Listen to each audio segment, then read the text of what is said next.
Forged from Iron is proud to support Iron Supporting Food Banks. They are a group of West Ham United fans and friends inspired by the work of other football fan food banks around the country. They collect food and cash donations from Newham Food Bank in Beckton, who supply 7 distribution centres in the borough, 7 days a week, and hand out several hundred 3-day emergency food packs every month to families in need. They are also working with other groups to improve conditions for vulnerable adults and children in the Newham community.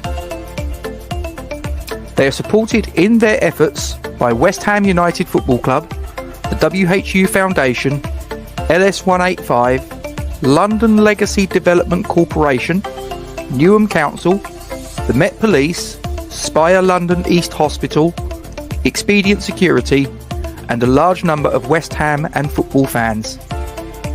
You can help by making a donation to their Just Giving page. You will find the link to this in the description section of the video details in this stream. Thank you for your support. Come on, you Irons.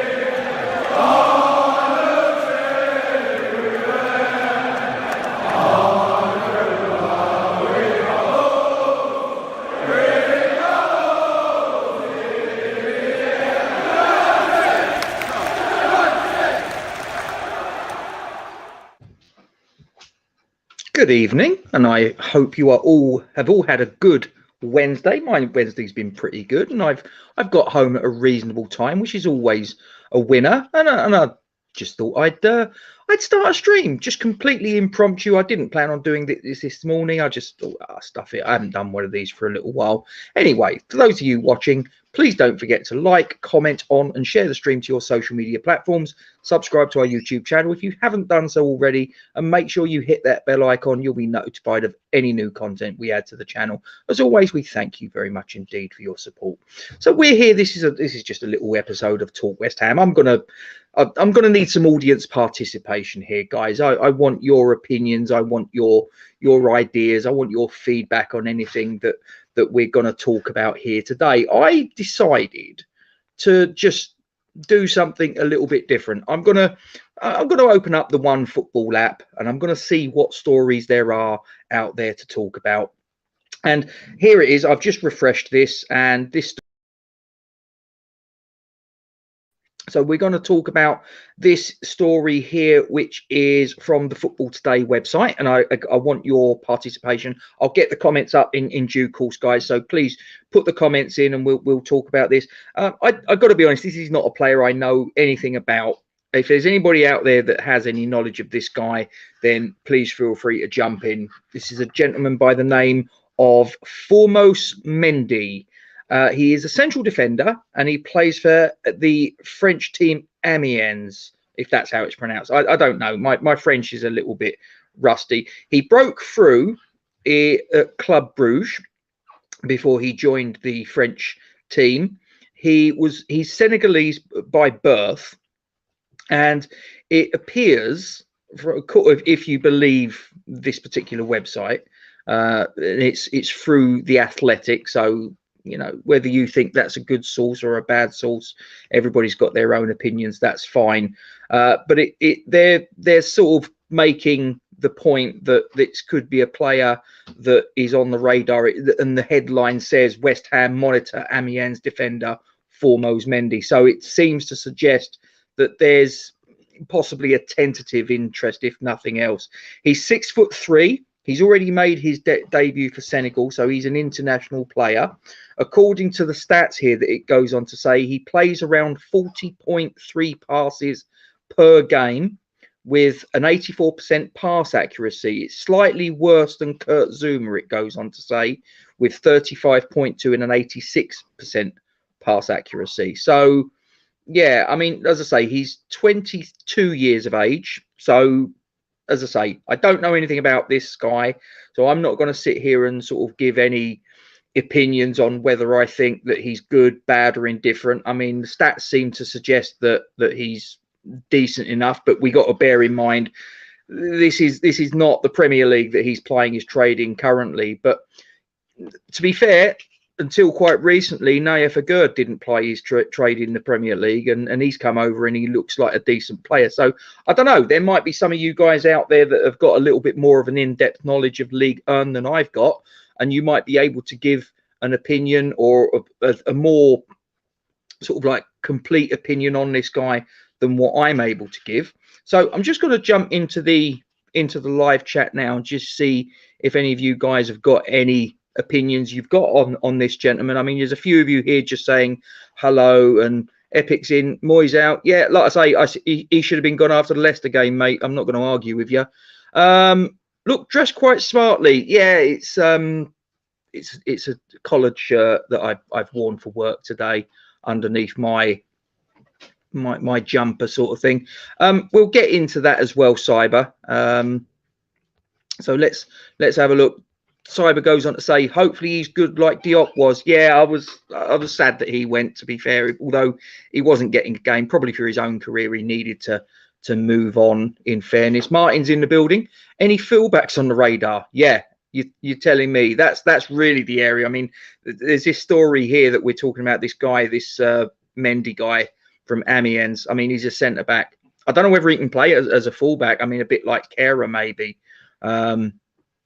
Yeah, but maybe he's not a fullback either. I mean, sort of like he's got a rick in him, that boy, I'll tell you that. Epic comes in. Did you hear En-Nesyri put out a statement saying his decision to turn us down was not a question of money, but a sporting question? From what I understand, mate, he's happy in Seville. He's happy in Spain. His kids go to school there, and he doesn't want to uproot them. And fair play to him, you know. Irish Tommy. I'll tell you what. Seeing as you're there, old mate. Wait a sec.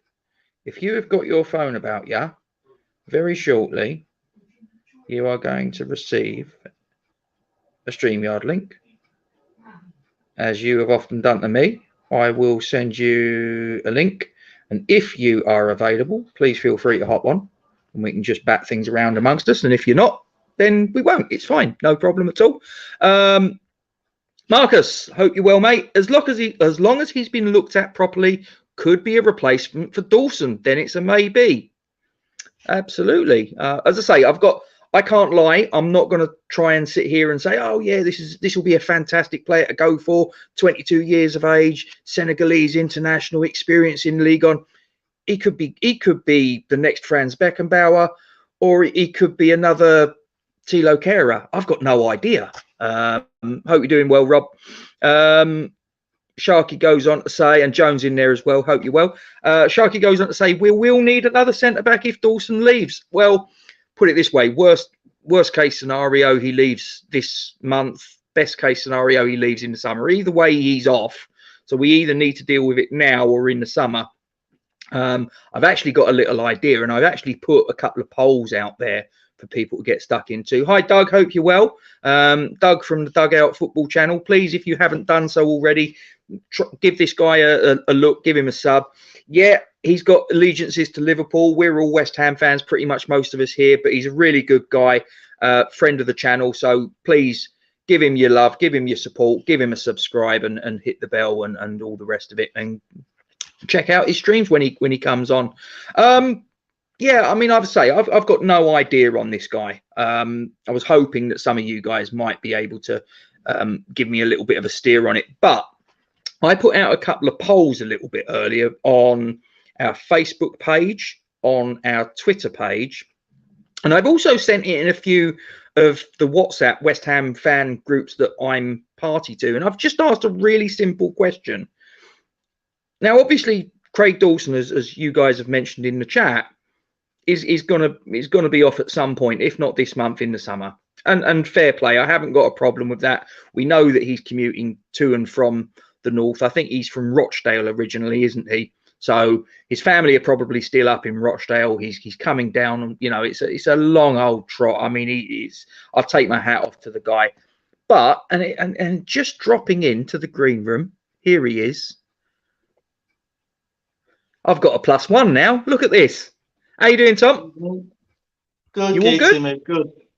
Yeah, just staying indoors, dry and warm out of that horrible weather we have. Oh, is it not good over there either? No, very windy, really blustery, and lots of rain. Oh, and we're joined by our feline friend. That's Kenny. Yeah. Kenny, how you doing, Kenny? Yeah. What are your thoughts on David Moyes? Oh, fine. Tom, what's your knowledge of League On like? Because I say this story about this centre back fella, I've never heard of him. I'll be completely honest. I'm like, okay, but it's saying that we're linked with this fella from Amiens, 22 years of age, Senegalese international. I've got no idea, mate. Have you seen anything of this geezer? No, I don't watch any French football. I don't remember. No, I did watch pretty much every World Cup game, so I don't remember seeing him. Senegal didn't kind of stand out to me, or any of their players particularly. So I don't know who he is, but good age profile. You know, we're very old at the back. You know, we've got a really aging back line, and we've got to take care of that. So, you know, if Dawson is going to leave, and we're bringing in a young, you know, what did you say, 22? It's 22 years of age, yeah. Yeah, if we're going to bring in a 22-year-old international centre back, I think, if I'm right in saying, from what I saw a little while ago about it on Twitter, he's a right-sided centre back. Okay. So he would be basically Zuma's position. So yeah, I'm all for lowering the age profile of our back line. So if we're going to lose Dawson and bring in a 22-year-old, we can get him for the right price and get the deal over the line, you know, I'm all for it. Yeah. Fair.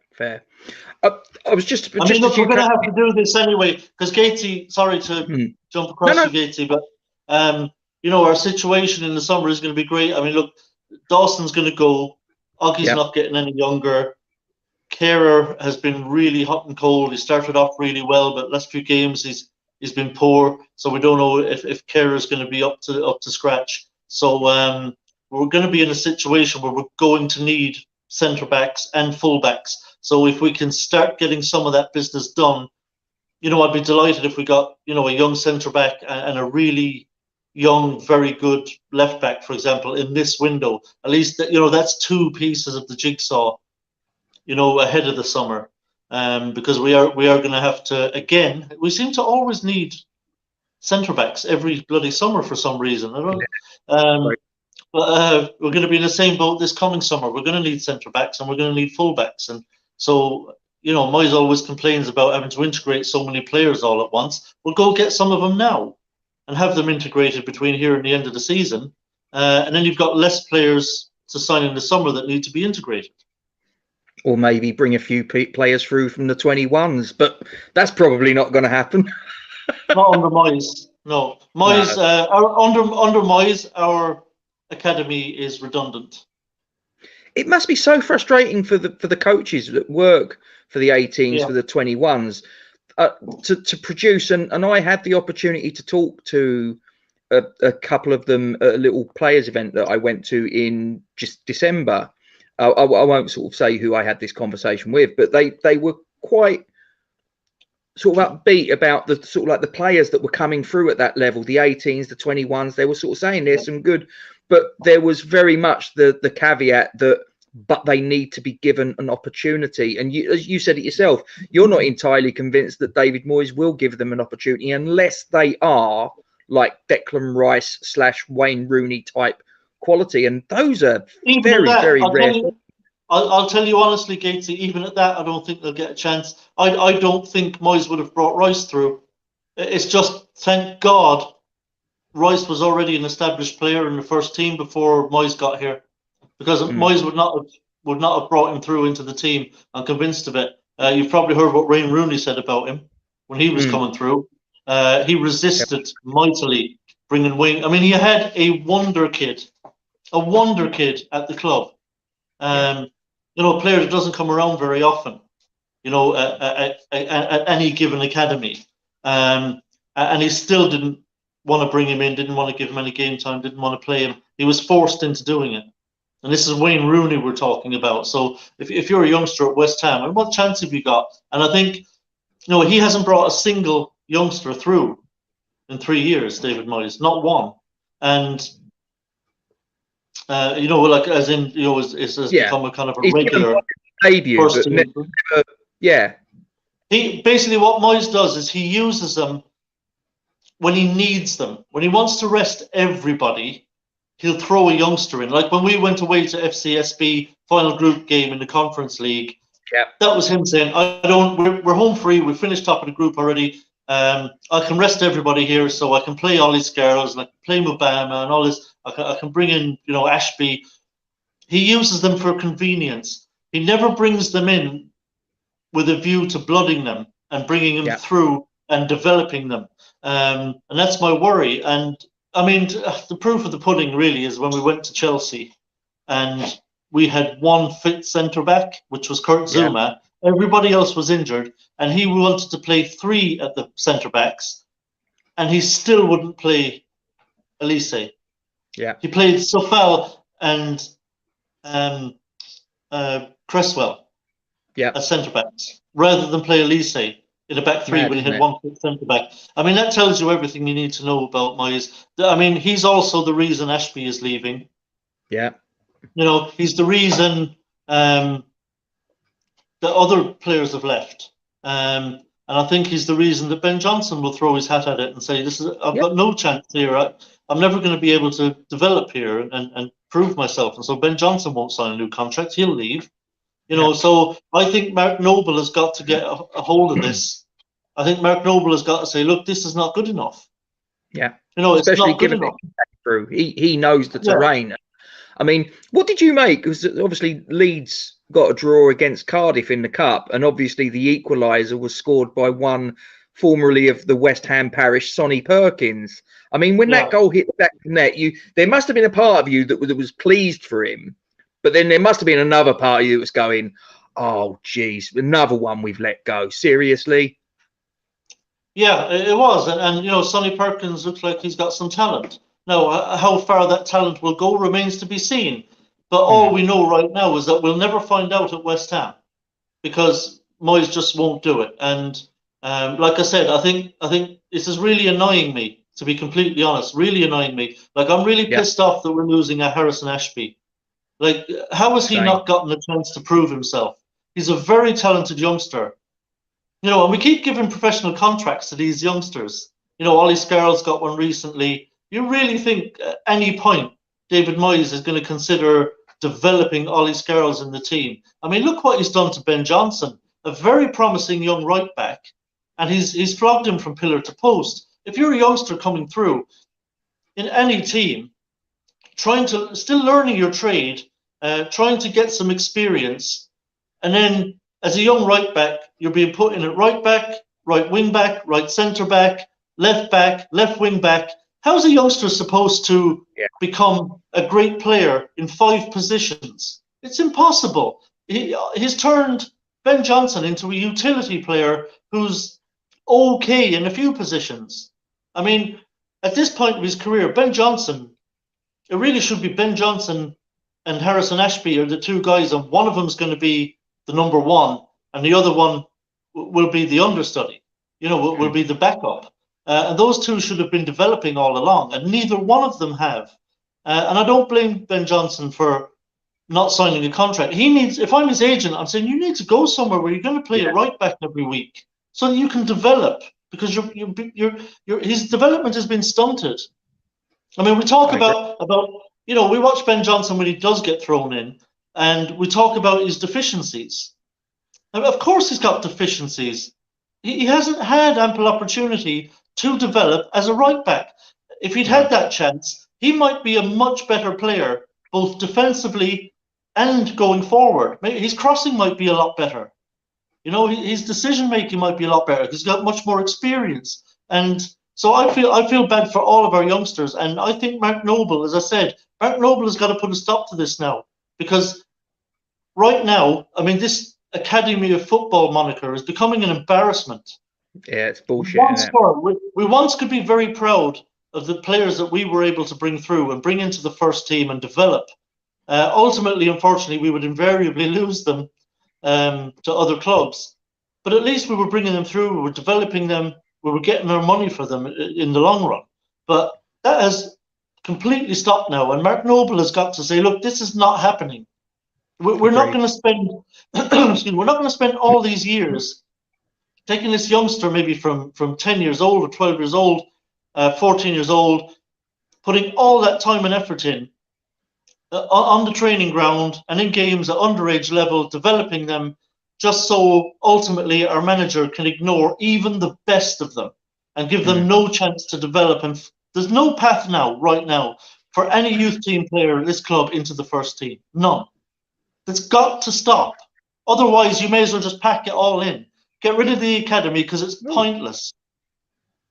I've just realised I've got someone in the chat, and my attention's just been drawn. Duke's in the chat. I've got my phone on Do Not Disturb. Hang on. Can you click yes for the sign in, please? He's just asked me. Right, hang on. Do excuse me, ladies and gentlemen. I'm just gonna see what I can. Yeah. And I'll tell you, Victor, I really hope that's one of the things that Mark Noble's going to focus on, because he's an academy graduate, and I'm sure the academy is something that he really deeply cares about. So we've got to be saying to the manager, look, you can't just flat out refuse to develop youngsters. You just can't do it. I mean, we could lose Ollie Scarles as well. We could lose all of our best youngsters because Ollie's very talented as well. And we saw that, he went over to Bucharest. It's not an easy thing for a kid to do. At his age, go over to Bucharest, play in an away ground in a foreign country, against grown men, albeit they're a poor team, but they're grown men and they're experienced pros. And he went over there and he was fantastic.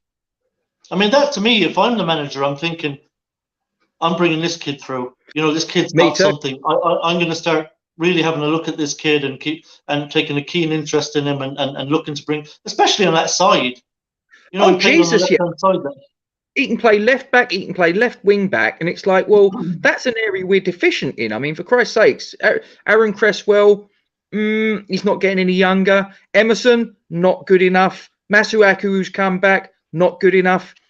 That's an ideal opportunity to turn around to the kid and go, in you go. Let's see what you can do. I'm not saying start him every game. I appreciate whether we like it or not. Right now, we're in the midst of a relegation battle, so maybe you don't want to sort of chuck him in at the deep end, do you? It's one of those. It's trying to find that happy medium. But at the minute, like I say, I'm the same as you, mate. After that FCSB game, I was like, get this kid training with the first team squad and Mubama as well. Get them both involved, training with the first team squad. Get them involved in as many match day squads as possible. Yeah. And in games where, especially in games where the result is already decided, so you're in the last 10, 15, 20 minutes, and if we're 3-0 up, 3-0 down, whatever, what difference is it going to make? The result's already pretty much in the bag either way.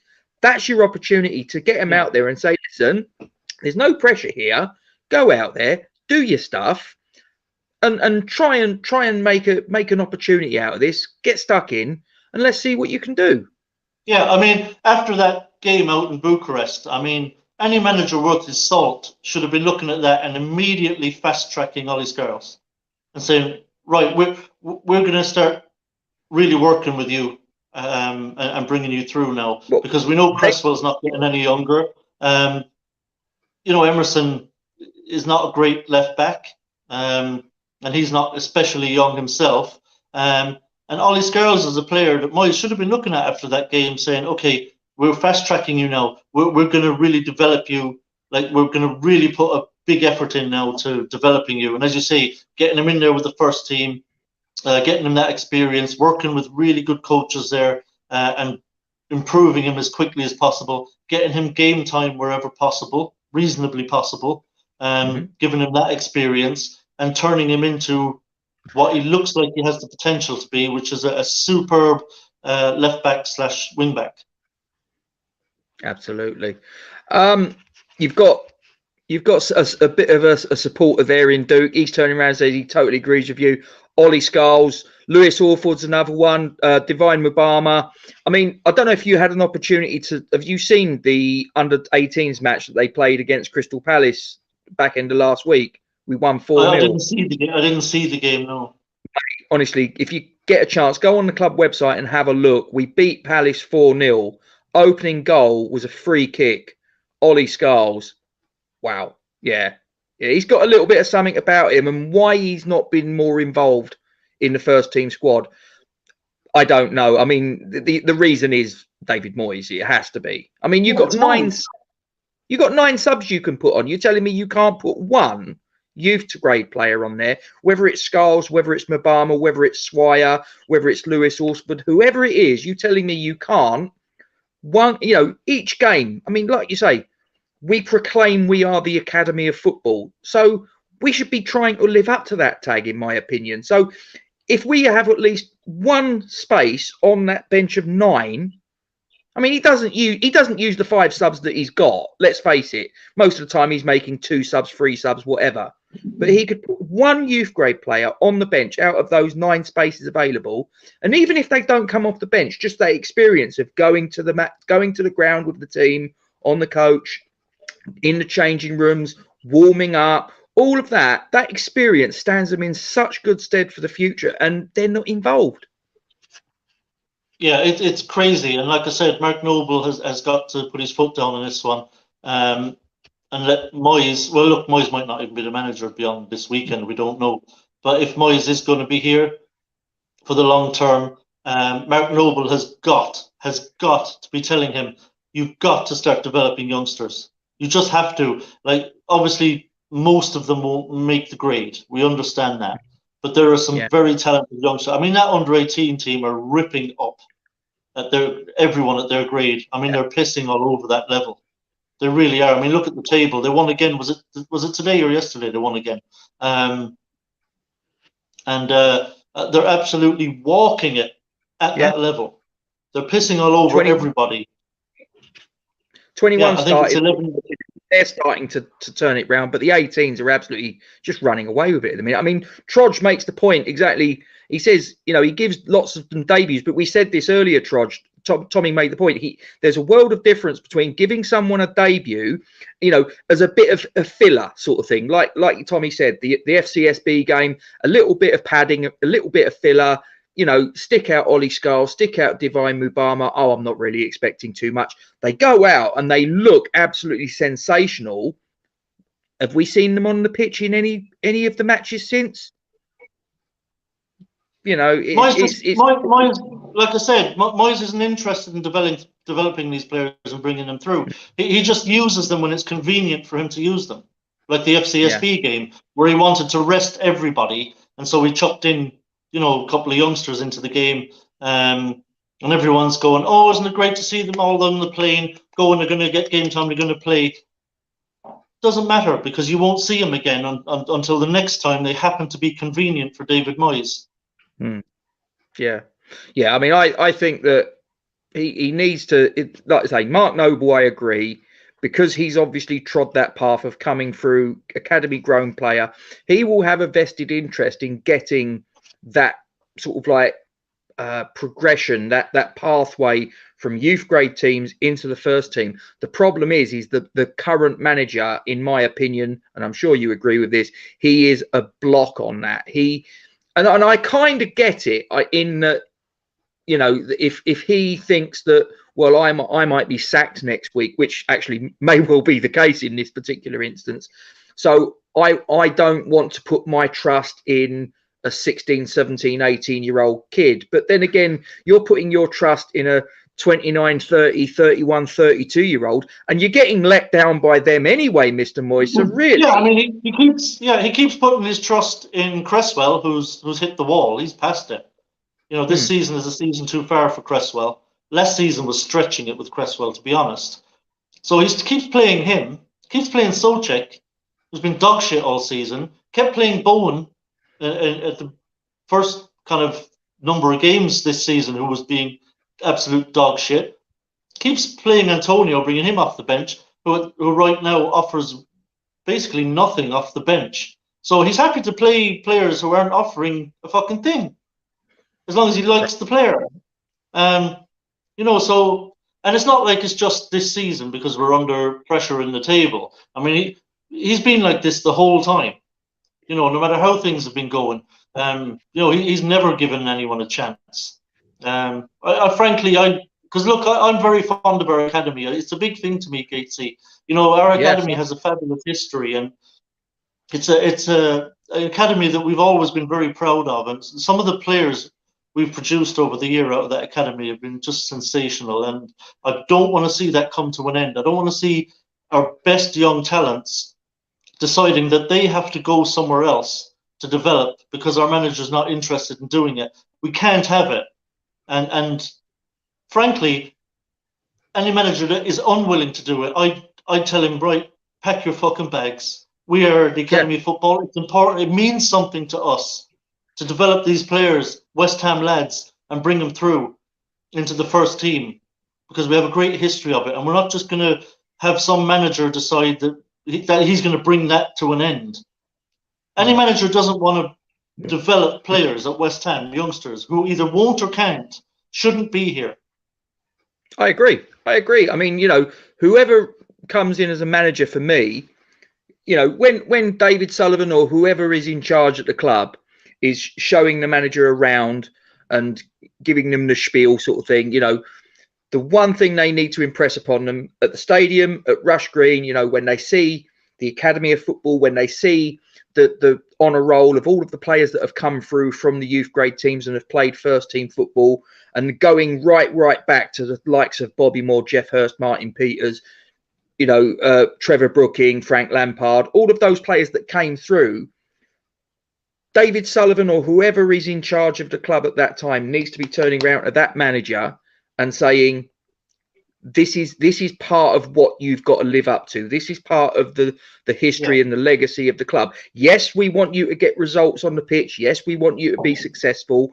But woven into that, you have a responsibility to ensure that talent that we're nurturing in the under-18s and the under-21s are given an ample opportunity. If they're not good enough, fine. Not everyone will swim. Some people will sink. I mean, I remember some years ago we had a guy that was banging goals in the youth teams, a guy called Tony Martinez. He came into the first team and he didn't cut it. I mean, from the word go, you looked and went, nah, he can do it at that level. This is just a step too far for him. And he's now gone away and he's now scoring goals. I think he's at Porto from memory, and he's doing quite well for them.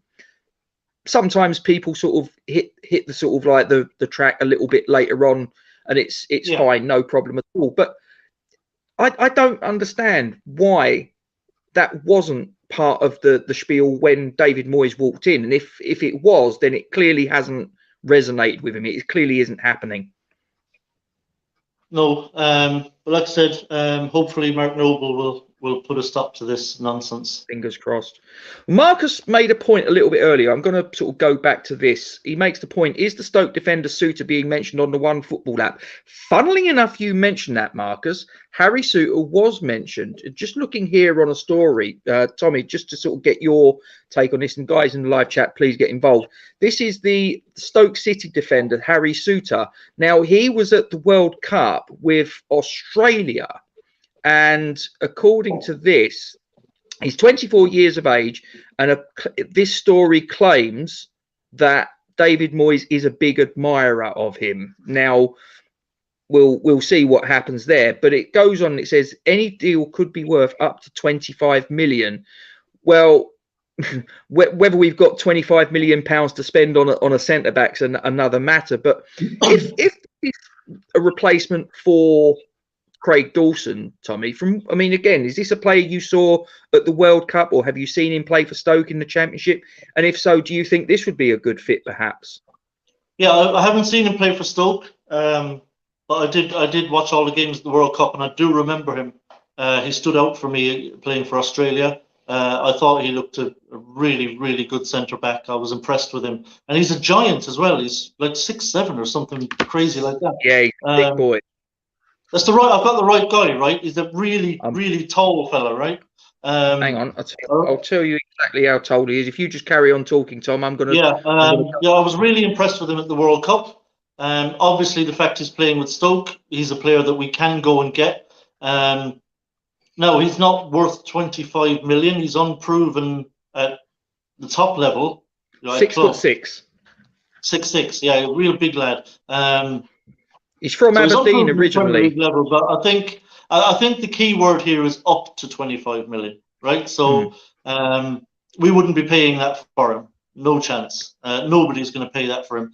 There would obviously be clauses in there, you know, and very few players actually fulfill all their clauses. So you don't often end up paying like the top dollar for them, the maximum amount. So if we could do a deal, you know, 15 million with add-ons or something like that, 18 million with add-ons, with his age, with what I saw at him at the World Cup, again, I think he's the right kind of profile. If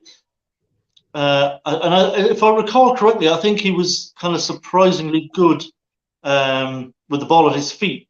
Because you think of a kind of burly 6'6" defender as being more of a kind of no-nonsense, hoof the ball out from the back, get it clear. But I seem to remember he can actually pass the ball. He can play a bit. So it could be a very good asset for us.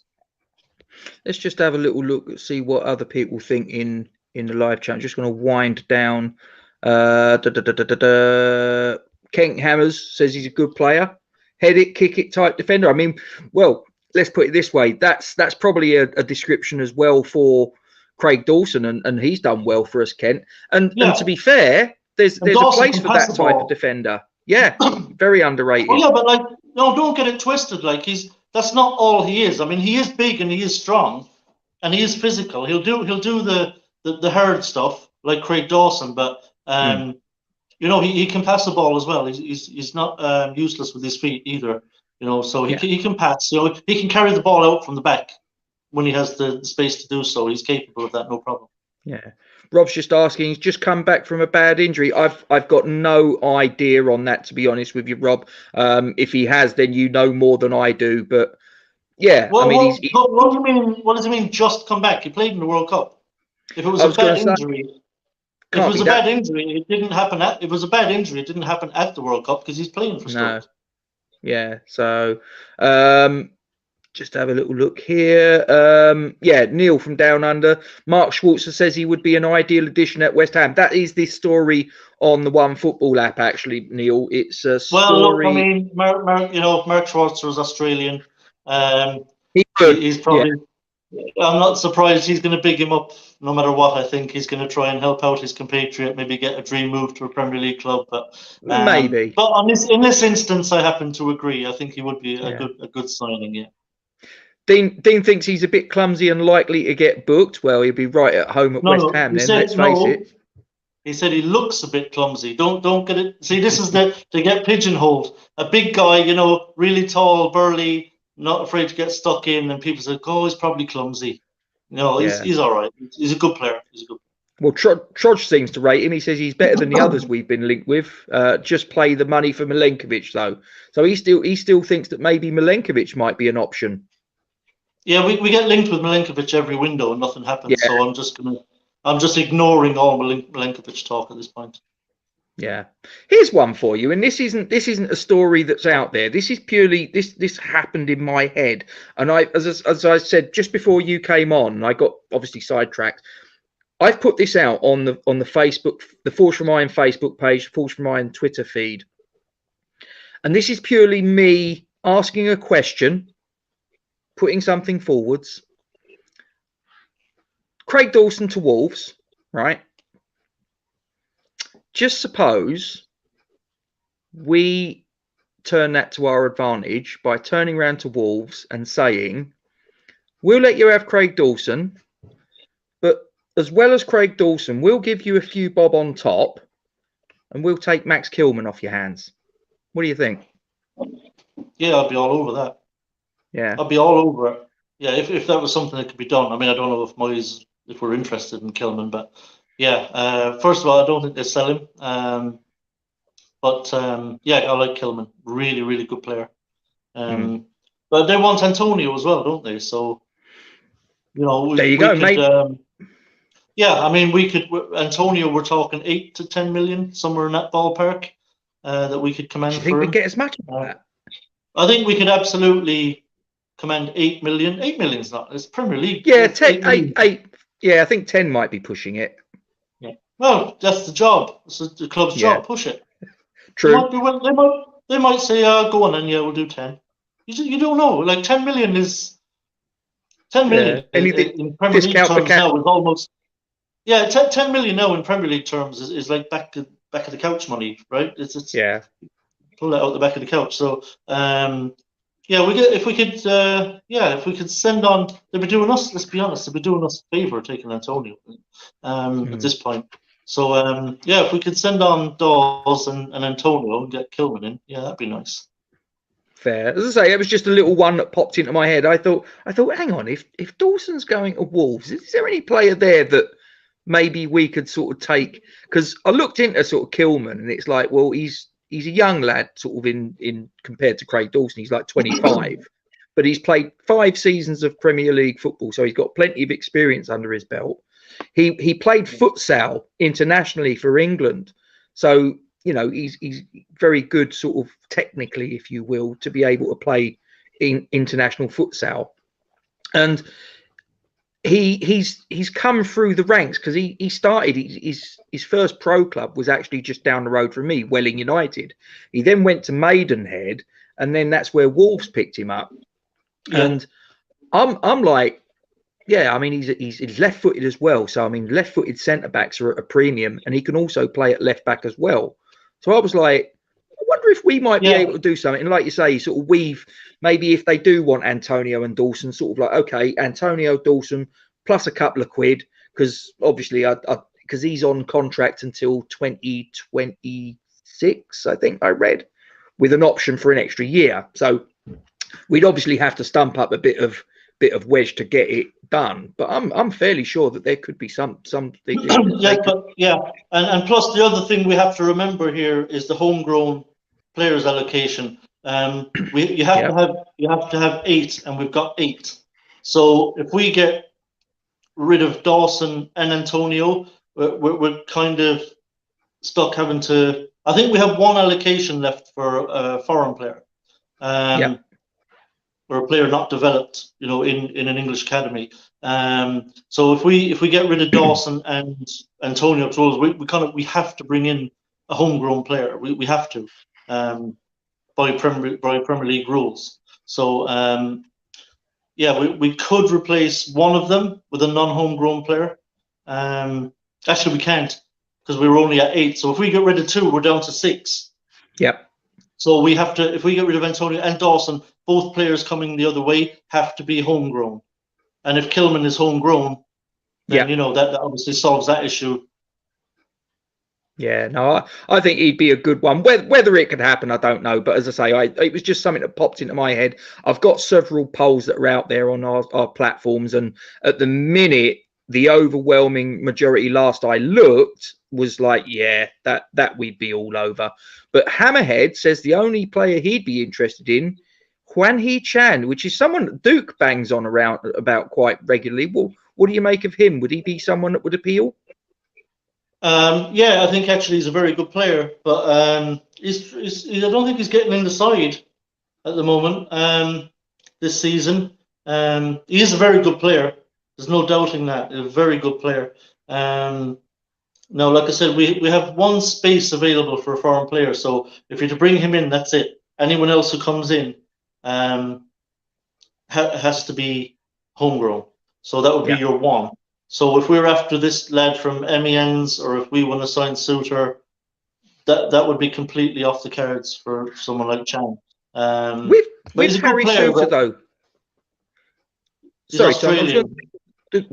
He's Australian, but he came through. Where was it? He said he came through at Dundee United. So, I mean, because with the homegrown, is it English or is it British? Yeah, I see. I don't know if Scottish counts. Does Scottish count as home? Maybe someone in the chat will know. I don't know if Scottish or Welsh counts as homegrown. I think Welsh probably counts because there are Welsh teams in the English leagues. I don't know if Scottish is considered homegrown. I don't know if it's just English or if it's UK or British. I don't know. Okay. Kent says he'd take Kilman. He makes also the point, former England international futsal player, and he can play 3 at the back. Yeah, he can, absolutely. Just having a little wind on here. I think they're talking about Harry Souttar there, a couple of comments here. But Hammerhead goes on to say, Chan scored against Liverpool, if I'm not wrong, out to past us last season. Okay.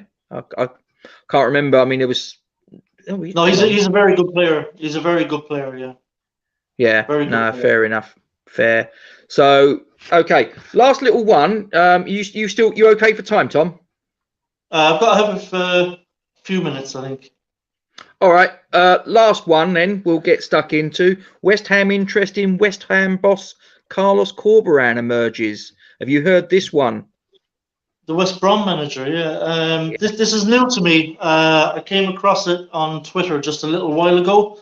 To be honest with you, I don't know anything about him. I'll be completely honest. So it's hard for me to say. I couldn't speak intelligently on him, to be completely honest, as a manager.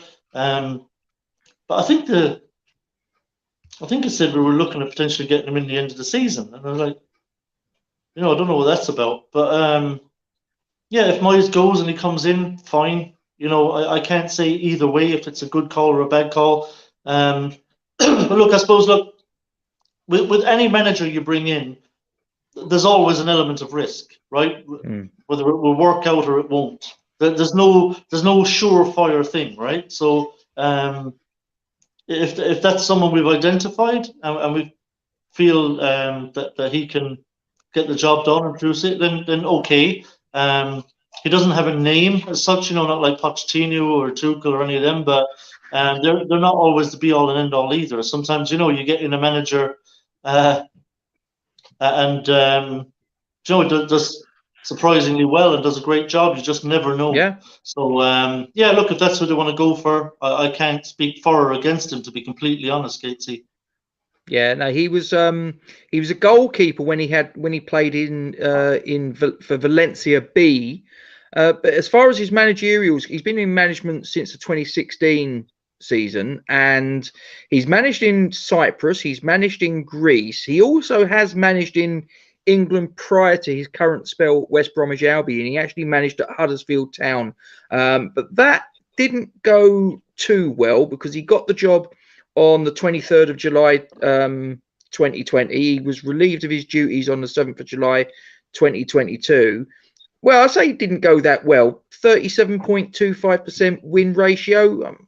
Not earth-shattering, in fairness. No, I think Moyes at the moment is 28 point something, isn't it? So it's a slight improvement. But like I say, look, it's not gonna get any fans excited, is it? No. But look, like I said, I can't speak for or against the man. If he's to be the new manager, so be it. Look, we'll all just get behind him and hope he does a good job. Look, to be honest with you, I didn't know really anything about Graham Potter before he took over at Brighton, if I'm completely honest. Graham Potter wasn't a manager I had followed or knew really anything about. He did a tremendous job at Brighton. So you never know. You never know. But I'll tell you what, I'd rather give him a chance right now than stick with Moyes. Yeah, it's one of those. I mean, and also the thing is, for me, I just don't understand the sense in potentially giving David Moyes a few bob to spend when by the time the transfer window closes, he may not be the manager. But if he's spent whatever the kitty is for January on players that he wants, if the new guy comes in and goes, I don't like him, he won't fit into my pattern of play, he's just shit, I need to sort of like get the sort of like people in that can sort of play my style of football. Mr. Sullivan, can I have it? Sorry, mate, it's all gone. You're going to have to wheel and deal. And by that time, it could be that there's only a couple of days left of the transfer window. It's too late. Yeah, that's the other one of the other really big things that annoys me about the way our club is run. It's kind of, because I'll go on another rant now if I get into it, because it's Please do. This and the academy is what drives me crazy about the way the club is run. I think the days should be gone where managers are saying, I want that player and that player and that player and that player and that player and that player. We should have a structure from the bottom right to the top where this club is run the same. So our under 10s, under 14s, 16s, 18s, 21s, senior team have the same basic approach to football, same style of play, the same philosophy, so that everything is seamless. And when a manager comes in, he has to be a manager who's going to continue on that philosophy, not completely change the way we play football and then decide, well, these 7 players don't fit that style of play or that philosophy. We're going to have to get rid of all these 7 players, bring in all new ones so I can get the team playing the way I want them to play, a completely different way. And then he doesn't do a good job. And after 18 months, he gets the boot. Now another manager's coming in and says, oh, I don't like these 8 players. They're going to have to go. You have to bring all new players in again. You're switching up the squad. You're on a hiding to nothing. There's no continuity. I think managers, the West Ham manager should essentially be a head coach, right? So by all means, he can go to, say, Mark Noble or Rob Newman or both of them, whoever it is, have a sit down and say, for example, I could really use a fullback, like a left back, right? I really need a left back. And they'll say to him, okay, we'll go get you a left back. But they will identify a left back that fits our philosophy and our style of play. The manager is not going to say, I want that left back. It's not his job. We'll go get him the player, and then he goes and gets on with his job. And it should be the same from right from the bottom up to the top, where we have a philosophy, so that when we do develop exceptional youngsters, when they come into the team, it's seamless. They're playing exactly the same way for the first team as they were with the under 10s and 14s and 18s and 21s. There's nothing new. And, you know, you come through under one manager who likes you because you work for what he wants. And then the new manager comes in and you don't really work for what he wants. And so you're gone, you're out the gap. And it's another youngster who's left the club. So, yeah, that's my spiel on that. I could rant for a long time about it, but I won't, because I haven't got the time. All right, mate. No worries. Well, if you need to press on with your matters, then I'll bid you a fond farewell. But thanks for popping on, mate. I do appreciate it. No worries, Gacy. Cheers, mate. Talk to you soon. All right, mate. Take care. Look after yourself. And that was Irish Tommy, ladies and gentlemen. That was quite a nice little chat. As I say, this was completely off the cuff. I just thought, oh, stuff it. I'm gonna set something running, and Tommy just popped into the chat, and I thought we'll get Tommy on, because I like a chat with Tommy. He's a good lad. But just going through some of your, what's this? No one eats with other spoon and takes responsibility, Tommy. Okay, not quite sure what you're on about there, mate. But Sahil, I hope you are well. Just having a little look on the OneFootball app, which, if you don't know what it is, ladies and gentlemen, you can find it in the description section below. Just going to have a quick look, just see if there's any other quick topics that we might want to bat amongst ourselves that are out there. I mean, as I say, Antonio, for me, I think he's been a great servant for West Ham United. If we can move him on and get a few quid for him, then I'd be all over that. I mean, what is he, 32 going on 33? I mean, to be fair, his injury problems haven't really flared up in the last however long. So in terms of his fitness, he seems to have been a bit more, whether it's luck or whether he's changed his diet or whatever it is. But just having a little look here, it's all about Antonio and Dawson and whatever. Oh, hello. Here's one. Highly rated defender could leave Leeds United in January. Caught offside. Let's have a little look. Ah, right. Let me just have a little look. I don't know why that's on our page. I really don't, because it's not anything about us. It's about Charlie Cresswell. It doesn't actually in this story mention anything about West Ham United. So why this is on there, that's probably not a very good a very good advert for the One Football app. Let's have a look. Euro Giants keen on 24-year-old who's unhappy at West Ham. Oh, please don't let this be. It is. It's bloody Gianluca Scamacca, isn't it? Oh, God. We're the only club that could do it twice in sort of in 2 years or whatever it is. Buy a striker in for 40-odd million in Sebastian Haller, sell him on for about 20 million 18 months later. And now it looks like it's bloody happening again, isn't it? 35.5 million on this geezer. And it looks like he's got the and now Inter Milan are circling. Jesus. And here's the other thing. And again, this is just something that popped into my head. And again, you guys can sort of get involved. And this is not a transfer story, this one. This is just in the darkest, deepest recesses of my mind, right? Scamacca is interesting Inter Milan. Who's at Inter Milan at the minute on loan from Chelsea? Romelu Lukaku. 29 years of age. He actually took a pay cut to go on loan to Inter Milan. And I sort of sat there and I thought, I wonder, could we do a little bit of business there? Could we maybe, and look, let's be completely honest. Let's be completely honest. We all know that Declan's off in the summer. And I think that it's fairly likely that Chelsea are going to be at the head of that queue, yeah? Could we maybe leverage Declan Rice to get maybe Romelu Lukaku on loan for the rest of this season, perhaps, as a starting point? Maybe look to make it a permanent if he hits the ground running for the rest of this season. I don't know. Yes, it's not worked out for him at Inter Milan, but if you look at his record as a Premier League striker, he's around about a 1-in-2 goal ratio. I just sort of sat there and I thought, could this be maybe a sort of an option?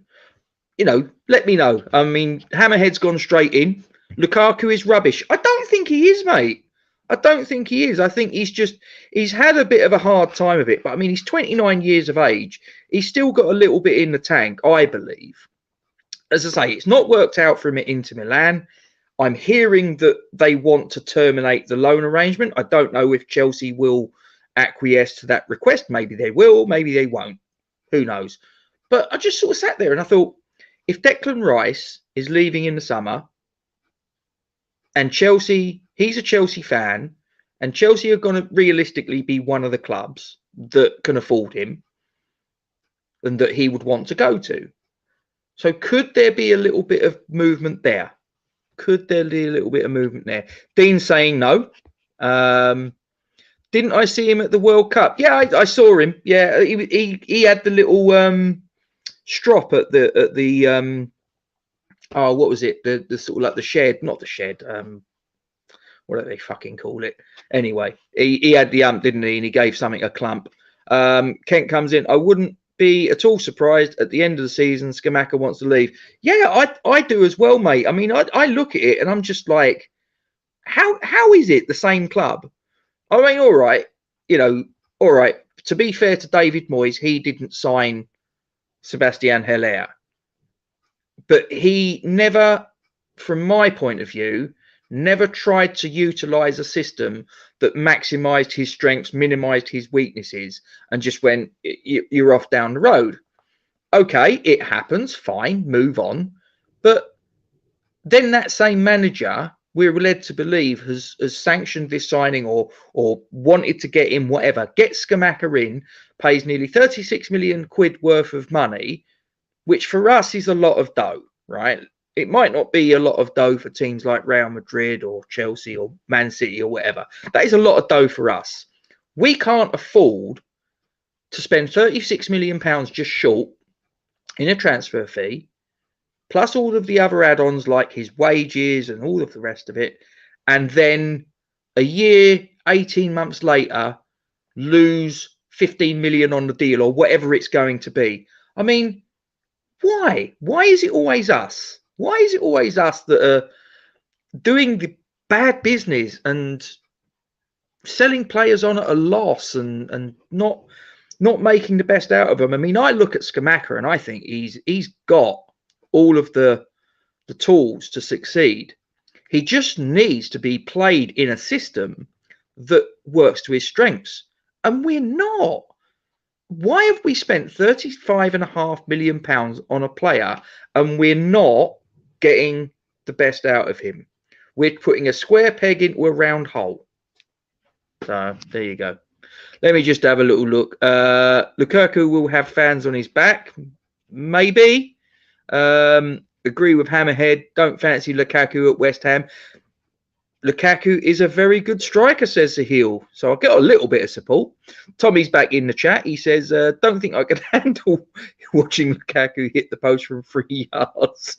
Well, that would probably happen as soon as he wears a claret and blue shirt. So, James, hope you're well. Lukaku wouldn't come to us. Why not? But I would look at other Chelsea players who are there, like Colwill. Chelsea have signed a defender. He could be available. Conor Gallagher would be one as well I'd be interested in. I think he's a cracking player. Whether they could do business. As I say, I just thought of Lukaku simply because I heard this thing about Scamacca going to Inter Milan. And I also, in the same story, heard that it's not happening for Lukaku at Inter Milan. And there's talk that the loan deal might be getting terminated by mutual consent. So, and I just thought, could he offer, even if it's just on loan to the end of the season? I don't know. As I say, it was an idea that popped into my head. It's not a transfer story. I'm not for 1 minute saying, exclusive news to Fulham Iron or any of that bollocks. I'm just saying, look, it's an idea that popped into my head. What do you guys think? It could be completely barking. I'm getting the vibe that the general consensus is not probably favourable on that one. James goes on to say he would rather go to Rome and get Tammy. I mean, he was linked with the club before he went there, wasn't he? And I'd have loved to have got Tammy Abraham in, James. I can't lie. And he obviously had a great first season under Mourinho. They won the Conference League, obviously.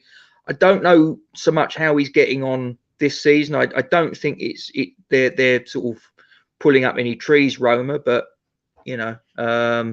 way more mobile, that Lukaku.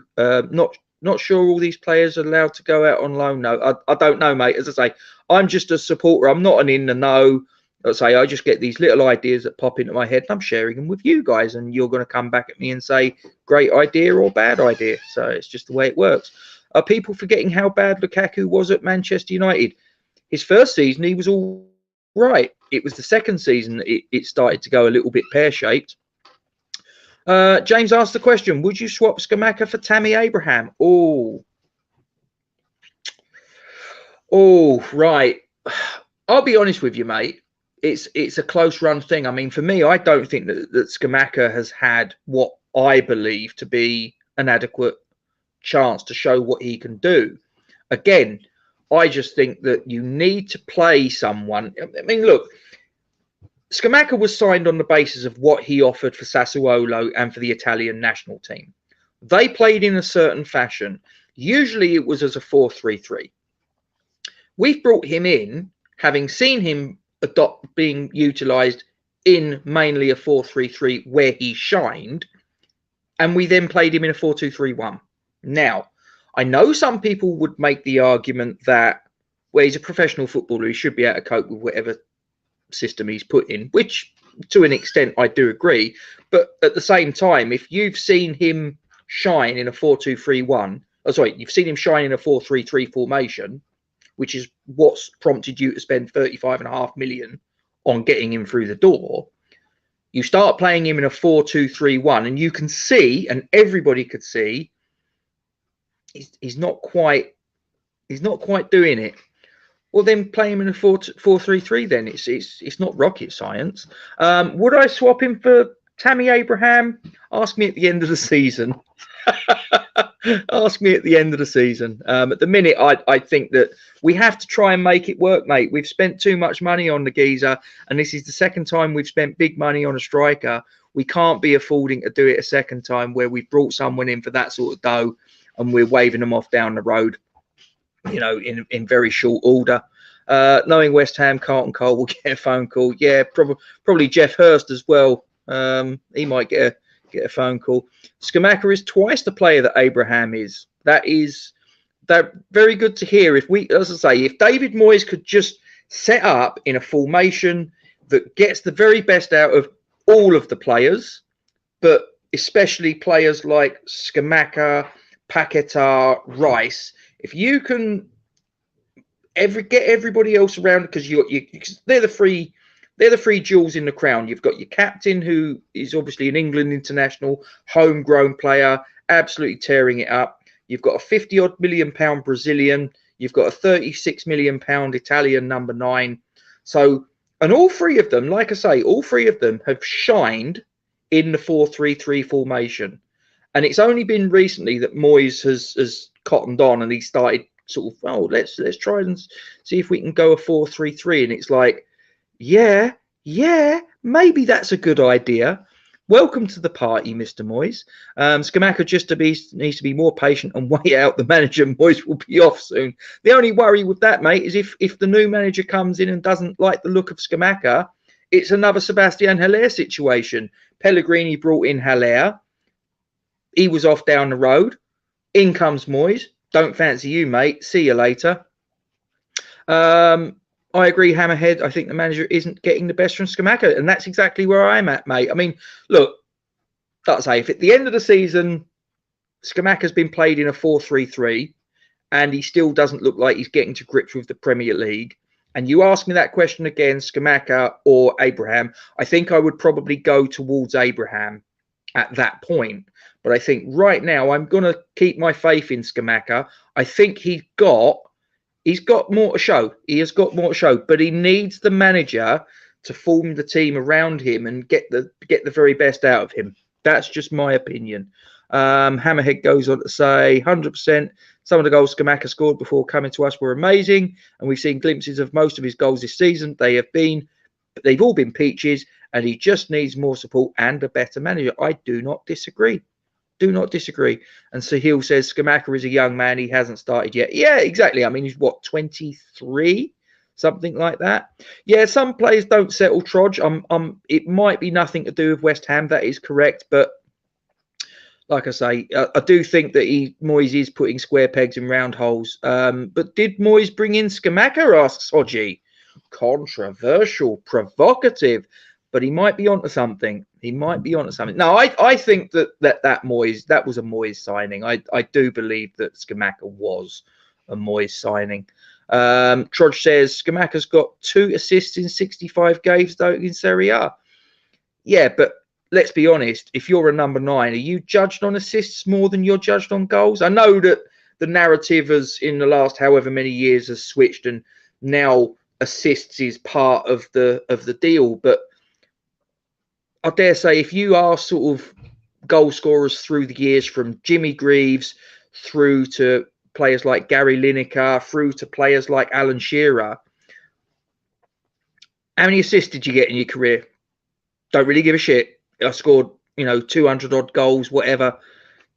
It's a modern thing, we judge strikers on assists because you can't sort of move for stats now. I mean, sort of, what's the one that really sort of annoys me?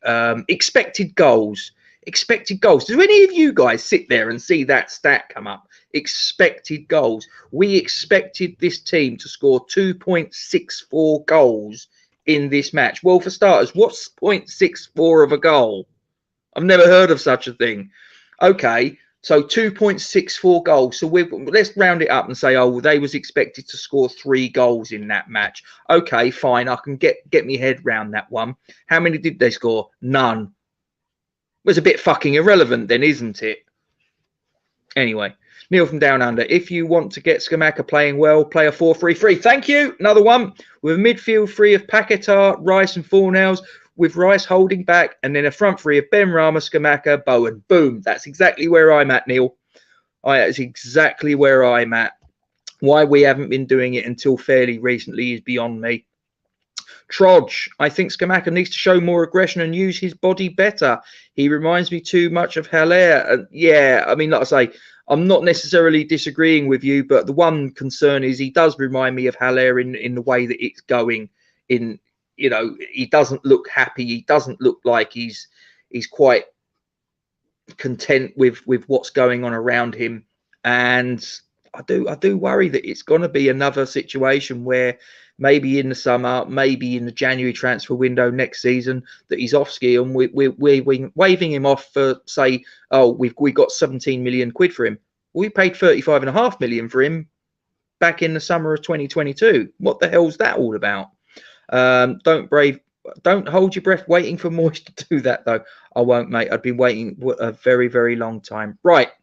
I'm going to disappear because I have been rabbiting on and I've been taking up enough of your time. There's 34 of you watching. Before you all disappear, if you wouldn't mind kindly dropping a like on this particular stream. I enjoy doing these little ones where I don't really have a script. I just think, fuck it, I'm just going to go with this. And we're going to have a little chat amongst ourselves. It's quite nice because I don't know which direction it's going to take me in, to be quite honest with you. And I like it. I like it. But yeah, if you could drop a like on the stream before you all disappear off about your business, drop a like, comment on, share the stream to your social media platforms. That really does help. If you can copy this onto your socials, that would help tremendously. Don't forget to subscribe if you haven't done so already, and make sure you hit that bell icon. You'll be notified of any new content before we go live or upload it, or as we upload it and go live, whatever. Anyway, I'm going to quit chatting. Iron Supporting Food Banks charity promo to come as standard, and then the outro. I'll see you another time. Forge from Iron is proud to support Iron Supporting Food Banks. They are a group of West Ham United fans and friends inspired by the work of other football fan food banks around the country. They collect food and cash donations from Newham Food Bank in Beckton, who supply 7 distribution centres in the borough, 7 days a week, and hand out several hundred 3-day emergency food packs every month to families in need. They are also working with other groups to improve conditions for vulnerable adults and children in the Newham community.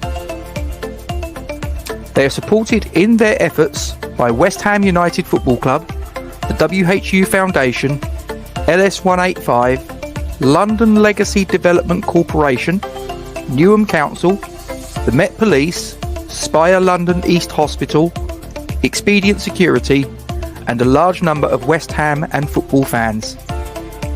You can help by making a donation to their Just Giving page. You will find the link to this in the description section of the video details in this stream. Thank you for your support. Come on, you Irons.